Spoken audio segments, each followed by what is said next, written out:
মিষ্টি কুমড়ো শাক আলু দিয়ে এভাবে রান্না করলে খেতে কিন্তু অসাধারণ হয়। এখানে আমি একটি প্যানের মধ্যে কিছুটা তেল গরম করে দিয়ে দিব কয়েকটা রসুন, দিয়ে দিব পেঁয়াজ কুচি আর রসুনটা একটু হালকা নরম করে নিব। যে এভাবে করে হালকা নরম হয়ে আসলে আমি এখানে দিয়ে দিব আগে থেকে সিদ্ধ করে রাখা একটি আলু, আধ ভাঙ্গা করে রেখেছি আমি, সেই আলুটা এখানে দিয়ে দিব।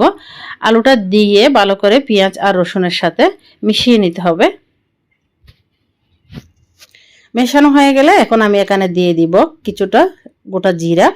আপনারা চাইলে গোটা জিরার পরিবর্তে কিন্তু ভেজে রাখা জিরার গুঁড়াও দিতে পারেন। দিয়ে দিব কাঁচা মরিচ আর দিয়ে দিব পানি, দিয়ে দিব স্বাদ মতো লবণ। সব কিছু উপকরণ ভালো করে মিশানো হয়ে গেলে পানির সাথে এখন আমি ঢাকনা দিয়ে অপেক্ষা করব 2 থেকে 3 মিনিটের মতো। এই যে ফিরে আসলাম 3 মিনিট পর, এটা কিন্তু ভালো করে সেদ্ধ হয়ে গেছে। সেদ্ধ হয়ে গেলে আমি এখানে দিয়ে দিব আগে থেকে পরিষ্কার করে ধুয়ে রাখা মিষ্টি কুমড়োর শাকগুলো দিয়ে ভালো করে মিশিয়ে নিতে হবে।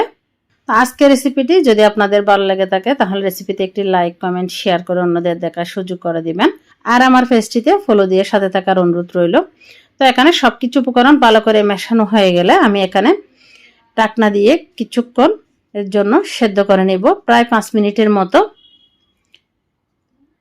এই যে আমি এভাবে করে ঢাকনা দিয়ে প্রায় 5 মিনিটের মতো একটু সিদ্ধ করে নিব। এই যে আমার শাকটা কিন্তু সিদ্ধ হয়ে গেছে, কালারটা একটু নষ্ট হয়নি। এই শাকটা এভাবে খেতে কিন্তু অসাধারণ হয় গরম গরম ভাতের সাথে। এই শাক খেতে এতটাই টেস্ট, যদি আপনারা একবার বাসায় তৈরি করে দেখেন তাহলে বুঝতে পারবেন। তো আজকে এই পর্যন্ত, আল্লাহ হাফেজ।